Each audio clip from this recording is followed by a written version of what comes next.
Metamorphosis Hindi book summary part 1 intro प्रस्तावना। दोस्तों, कल्पना कीजिए आप अपनी रोजमर्रा की थकी हुई जिंदगी जी रहे हैं। एक दिन सुबह अलार्म बजता है और आप नींद से जागते हैं। आप आंखें खोलते हैं, लेकिन शरीर वैसा नहीं लगता जैसा कल था। हाथ पांव अब इंसानी नहीं रहे, बल्कि अजीब से कठोर और चिपचिपे हो गए हैं। पीठ पर किसी कवच जैसा भारी खोल है और पैर इतने छोटे छोटे हैं कि हिलाना भी मुश्किल है। आप चौंकते हैं, घबराते हैं, लेकिन यही आपकी नई हकीकत बन चुकी है। दोस्तों, ये कोई सपना नहीं, बल्कि साहित्य की दुनिया की सबसे विचित्र, सबसे चर्चित और सबसे गहरी कहानियों में से एक है, मेटामॉर्फोसिस, जिसे लिखा था महान लेखक फ्रांज काफ्का ने। आज हम इस कहानी की पूरी यात्रा करेंगे, विस्तार से, अध्याय दर अध्याय, पात्रों की मनोवैज्ञानिक गहराई और काफ्का की सोच के प्रतीकों को समझते हुए। तो चलिए शुरू करते हैं इस अनोखे और रहस्यमय किस्से की दास्तान। अध्याय 1, ग्रेगर साम्सा का परिवर्तन। 8 ग्रेगर की सुबह कहानी की शुरुआत होती है एक साधारण सुबह से। ग्रेगर साम्सा, एक सेल्समैन जो अपनी जिंदगी में सिर्फ काम काम और काम करता आया है, अचानक एक सुबह नींद से जागता है और पाता है कि उसका शरीर पूरी तरह बदल चुका है। उसका मानवीय रूप खत्म हो गया है। वह अब एक विशाल कीट में बदल चुका है। उसका पेट कठोर कवच की तरह है, उसके कई छोटे छोटे पैर हवा में तड़प रहे हैं और उसकी सांस तक अलग तरह से चल रही है। ग्रेगर सबसे पहले यही सोचता है, ओह भगवान, मैं इतनी जल्दी ट्रेन कैसे पकड़ूंगा? आज ऑफिस लेट हो गया तो बॉस मुझे डांटेगा। यहां से काफ्का हमें दिखाते हैं कि किस तरह इंसान का जीवन इतना मशीननुमा हो सकता है कि वह अपनी सबसे भयावह स्थिति में भी नौकरी और काम की चिंता करता है। 1.2 परिवार की स्थिति। ग्रेगर का परिवार है, उसके माता पिता और उसकी छोटी बहन ग्रेटे। वह परिवार का सबसे बड़ा कमाने वाला सदस्य है। उसके पिता बूढ़े और बेरोजगार हैं, मां बीमार रहती हैं और बहन अभी पढ़ाई कर रही है। इसलिए ग्रेगर ने ही पूरे घर की जिम्मेदारी उठा रखी है। वह हर दिन ट्रेन पकड़कर दूर दराज तक सफर करता है, ग्राहकों से मिलता है और फिर घर का खर्च उठाता है। लेकिन अब जब वह कीड़े में बदल चुका है, वह सबसे पहले यही डरता है, अगर आज मैं काम पर नहीं गया तो बॉस क्या सोचेगा? परिवार का खर्च कैसे चलेगा? 1.3 ऑफिस का दबाव। समय बीत रहा है। ग्रेगर अलार्म सुनता है, लेकिन उठ नहीं पा रहा। उसके पैर फिसल जाते हैं। उसका शरीर इतना अजीब है कि वह बिस्तर से उतर नहीं सकता। घर वाले दरवाजा खटखटाते हैं। मां चिंतित होकर पूछती है, ग्रेगर, क्या हुआ तुम्हें?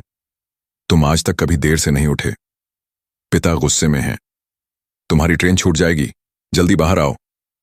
इतने में ऑफिस का क्लर्क भी घर आ जाता है, यह देखने कि ग्रेगर क्यों नहीं पहुंचा। यहां हमें पता चलता है कि ग्रेगर का ऑफिस कितना क्रूर और दबाव डालने वाला है। वे लोग उसे इंसान की तरह नहीं, बल्कि मशीन की तरह देखते हैं। 1.4 दरवाजे के पीछे की सच्चाई। ग्रेगर अंदर से बोलने की कोशिश करता है, मैं अभी आता हूं, बस थोड़ी परेशानी है। लेकिन उसकी आवाज अब इंसानी नहीं रही। उसके मुंह से अजीब सी कीट जैसी ध्वनियां निकलती हैं। परिवार और क्लर्क कुछ समझ ही नहीं पाते। आखिरकार बड़ी मुश्किल से वह दरवाजा खोल पाता है। 1.5 पहली बार सामना दरवाजा खुलते ही सब हैरान रह जाते हैं। उनके सामने इंसान ग्रेगर नहीं, बल्कि एक डरावना कीड़ा खड़ा है। मां चीख पड़ती है। पिता गुस्से और डर से छड़ी लेकर उसे धकेलने लगते हैं। क्लर्क घबराकर पीछे हट जाता है। ग्रेगर उन्हें समझाना चाहता है, मैं वही हूं, आपका बेटा, आपका कर्मचारी ग्रेगर साम्सा। लेकिन उसकी आवाज अब सिर्फ अजीब सरसराहट है। 3.6 परिवार की पहली प्रतिक्रिया। मां बेहोश हो जाती है। पिता उसे कमरे के भीतर वापस धकेलते हैं और दरवाजा बंद कर देते हैं। अब ग्रेगर पूरी तरह अकेला हो चुका है, अपने ही घर में, अपने ही परिवार से कटकर। 2.7 प्रतीकात्मक अर्थ। इस शुरुआती अध्याय में काफ्का हमें दिखाते हैं कि किस तरह इंसान समाज और परिवार में सिर्फ उपयोगिता से आंका जाता है। ग्रेगर जब तक कमाने वाला था, तब तक उसकी कद्र थी। लेकिन जैसे ही वह काम लायक नहीं रहा, वैसे ही परिवार का डर और उपेक्षा सामने आने लगी। 1.8 ग्रेगर की मनोदशा। कमरे में बंद ग्रेगर सोचता है, क्या सचमुच यह सब मेरे साथ हो रहा है? शायद ये सपना है, अगर मैं सो जाऊं तो सब ठीक हो जाएगा। लेकिन धीरे धीरे उसे यह यकीन हो जाता है कि यही उसकी नई हकीकत है। वह अपने शरीर को हिलाने डुलाने की कोशिश करता है, कभी दीवार पर चढ़ने की कोशिश करता है, कभी छत तक पहुंच जाता है। उसे लगता है मानो उसकी इंसानी आत्मा इस अजीब शरीर में कैद हो गई है। इस भाग का निष्कर्ष कहानी की शुरुआत से ही काफका हमें दो स्तरों पर सोचने को मजबूर करते हैं। एक, वास्तविक स्तर, एक आदमी सचमुच कीड़े में बदल गया। दो, प्रतीकात्मक स्तर, एक मेहनतकश इंसान जिसकी पहचान सिर्फ उसकी नौकरी है, समाज और परिवार की नजरों में अचानक बेकार और अजनबी हो गया। दोस्तों, यह तो सिर्फ शुरुआत थी। आगे की कहानी और भी गहरी है। कैसे ग्रेगर धीरे धीरे परिवार से कटने लगता है, उसकी बहन का व्यवहार बदलता है और अंततः यह रूपांतरण पूरी तरह उसकी जिंदगी को खत्म कर देता है। अगले हिस्से पार्ट 2 में हम कवर करेंगे परिवार का व्यवहार बदलना, ग्रेटे बहन की शुरुआती सहानुभूति, ग्रेगर का धीरे धीरे अकेलापन। अध्याय 2, परिवार का बदलता व्यवहार। 2.8 ग्रेगर का नया जीवन। दरवाजे के पीछे बंद होकर ग्रेगर अपने नए जीवन से समझौता करने की कोशिश करता है। अब वह इंसानों की तरह खाना नहीं खा सकता। माँ उसके लिए दूध और ब्रेड लाती हैं, लेकिन ग्रेगर देखता है कि अब दूध की गंध से भी उसे उल्टी आती है। वह अब सड़े गले खाने, बची खुची सब्जियों और गंदे टुकड़ों की ओर आकर्षित होने लगा है। यह बदलाव उसे खुद को और भी अजनबी बना देता है। 2.2 ग्रेटे की सहानुभूति। ग्रेगर की बहन ग्रेटे, जो अब तक छोटी और मासूम मानी जाती थी, आगे आती है। वह ग्रेगर के कमरे में चुपके से जाती है, उसके लिए खाना रखती है और फिर देखती है कि कौन सा खाना उसे पसंद आ रहा है। शुरुआत में वह डरी सहमी रहती है, लेकिन धीरे धीरे उसे भाई के कीड़े जैसे रूप से कुछ हद तक आदत होने लगती है। ग्रेगर अपने मन में सोचता है, सिर्फ मेरी बहन ही मुझे समझ सकती है, यही मेरी एकमात्र सहारा है। 2.3 माँ की स्थिति। माँ अभी भी बेटे को उसी नजर से देखना चाहती हैं जैसे पहले देखती थीं, लेकिन जैसे ही वह कमरे में आती है और बेटे की असलियत देखती है, वह सहन नहीं कर पाती। उनके लिए ग्रेगर अब डरावना जीव बन चुका है। 2.4 पिता का गुस्सा। पिता अब भी ग्रेगर को स्वीकार नहीं कर पा रहे। वह बेटे को काम के लायक न रहने पर बोझ मानते हैं। जब कभी ग्रेगर बाहर निकलने की कोशिश करता है, पिता उसे छड़ी, छाता या डंडे से धकेलते हैं। एक बार तो वह गुस्से में सेब उठाकर ग्रेगर पर फेंक देते हैं। उनमें से एक सेब उसकी पीठ पर बुरी तरह ढंस जाता है और घाव बन जाता है। यह घाव उसके लिए जीवन भर की पीड़ा बन जाता है। 2.5 परिवार की आर्थिक समस्या। ग्रेगर के काम न कर पाने से परिवार की आर्थिक स्थिति बिगड़ जाती है। अब पिता को फिर से काम पर जाना पड़ता है। माँ सिलाई कढ़ाई करने लगती हैं।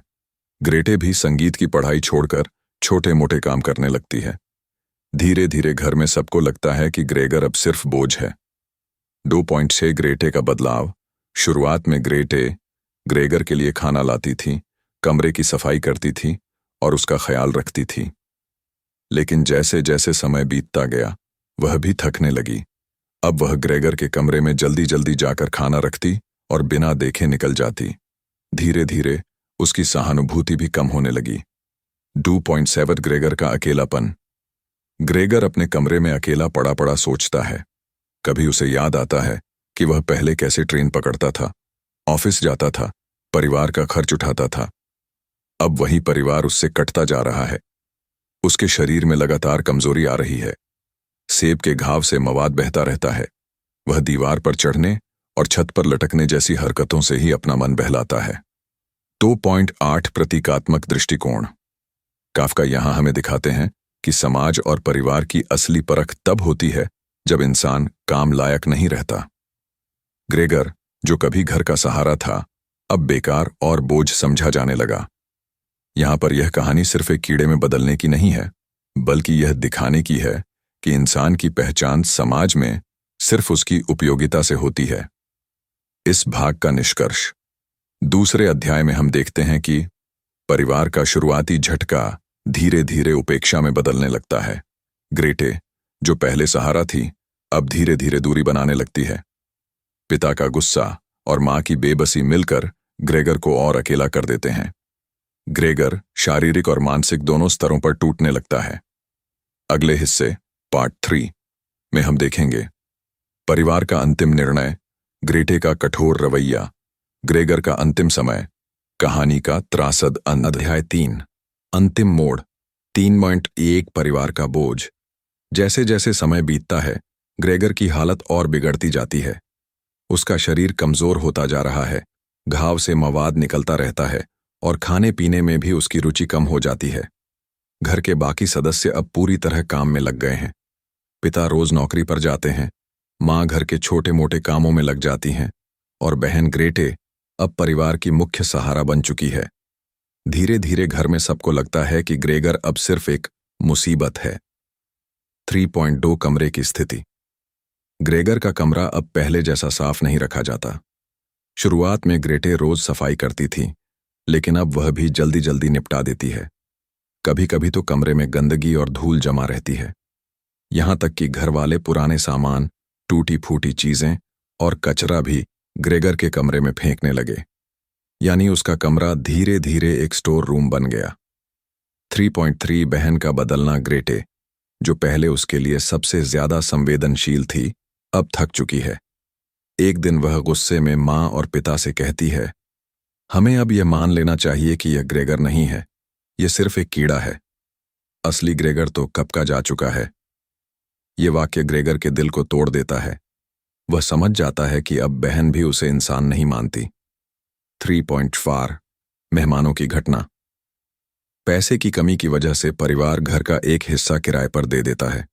3 बोर्डिंग मेहमान आते हैं और घर में रहते हैं। एक दिन ग्रेटे अपने वायलिन से संगीत बजा रही थी। ग्रेगर, जो हमेशा अपनी बहन की कला पर गर्व करता था, अपने कमरे से बाहर निकलकर धीरे धीरे ड्राइंग रूम में चला आता है। वह संगीत सुनते हुए मोहित हो जाता है, लेकिन जैसे ही मेहमान उसे देखते हैं, वे गुस्से में आ जाते हैं। वे कहते हैं कि वे ऐसे घर में नहीं रह सकते जहां इतना बड़ा कीड़ा हो। वे तुरंत किराया देने से मना कर देते हैं। यह घटना परिवार की स्थिति और खराब कर देती है। 3.5 ग्रेटे का अंतिम निर्णय। इस घटना के बाद ग्रेटे कहती है, अब हमें इसे खत्म करना होगा। यह हमारा भाई नहीं है। अगर यह हमारे साथ रहेगा तो हम सब बर्बाद हो जाएंगे। माँ चुप रहती हैं, लेकिन सहमति जताती हैं। पिता भी कठोर होकर मान लेते हैं कि अब ग्रेगर को हटाना ही होगा। 3.6 ग्रेगर का अंत। उस रात ग्रेगर अपने कमरे में लौटता है। वह बहुत थका हुआ और टूटा हुआ महसूस करता है। उसके शरीर में अब हिम्मत नहीं बची। वह सोचता है, शायद परिवार सही है, मैं सचमुच बोझ बन चुका हूं। अगर मैं चला जाऊं तो इन्हें राहत मिलेगी। धीरे धीरे वह वहीं लेट जाता है। सुबह तक उसकी सांसें थम जाती हैं। ग्रेगर मर चुका होता है। 3.7 परिवार की राहत। सुबह जब नौकरानी ग्रेगर के कमरे में जाती है तो वह उसके मृत शरीर को देखकर परिवार को बताती है। माँ, पिता और ग्रेटे पहले थोड़े स्तब्ध होते हैं, लेकिन धीरे धीरे उन्हें राहत महसूस होने लगती है। वे सोचते हैं कि अब उनकी जिंदगी फिर से शुरू हो सकती है। वे घर से बाहर निकलते हैं, घूमने जाते हैं और एक नई शुरुआत की योजना बनाते हैं। ग्रेटे अब बड़ी हो चुकी है और शादी के काबिल हो गई है। परिवार उसे भविष्य की उम्मीद के रूप में देखता है। प्रतीकात्मक अर्थ। मेटामॉर्फोसिस का यह अंत हमें गहरी सोच में डाल देता है। ग्रेगर का कीड़े में बदलना असल में उसकी वास्तविकता से बेगानापन है। वह इंसान जो केवल नौकरी और जिम्मेदारियों में फंसा है, धीरे धीरे समाज और परिवार की नजर में सिर्फ एक मशीन बन जाता है। जैसे ही वह काम लायक नहीं रहता, उसे बेकार और बोझ समझ लिया जाता है। यह थी मेटामॉर्फोसिस की पूरी दास्तान। एक ऐसी कहानी जो हमें दिखाती है कि आधुनिक समाज में इंसान की पहचान सिर्फ उसकी उपयोगिता तक सीमित हो जाती है। ग्रेगर साम्सा की कहानी हमें सिखाती है कि हमें इंसानों को उनकी आत्मा, उनकी भावनाओं और उनके अस्तित्व के लिए स्वीकार करना चाहिए, न कि केवल उनकी कमाई और काम के लिए। अगर आपको यह गहरी और सोचने पर मजबूर करने वाली कहानी पसंद आई तो वीडियो को लाइक करें, अपने विचार कमेंट में लिखें और चैनल को सब्सक्राइब करें ताकि हम आपको और भी बेहतरीन साहित्यिक यात्राओं पर ले जा सकें। मिलते हैं अगले वीडियो में। तब तक पढ़ते रहिए, सोचते रहिए और जिंदगी को नए नजरिए से देखते रहिए।